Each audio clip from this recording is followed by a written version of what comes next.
Уровень очень высокий.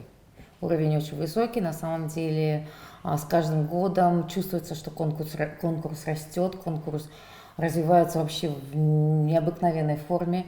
И для меня лично мне очень приятно, что конкурс развивается также в международном плане, потому что в этом году участвуют ребята из Латинской Америки. На мой взгляд, это большая редкость. На конкурсах вообще в России очень мало делается пропаганды, чтобы участвовали молодые исполнители из других стран, тем более из Латинской Америки. Как раз тут у нас появилась такая возможность, и участвовали довольно-таки интересные конкурсанты. Кажется, одна из них даже приедет из Никарагуа, будет на третьем туре участвовать. Поэтому на самом деле очень интересно.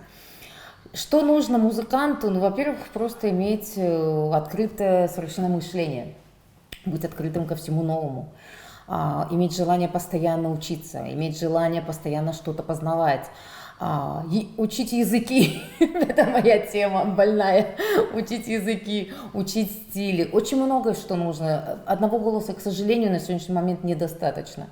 Если, может быть, раньше, в другой, может быть, в 20 веке как-то голос, он себя оправдывал, на сегодняшний момент мы живем совершенно в другом мире, более визуальном, скажем, более материальном тоже.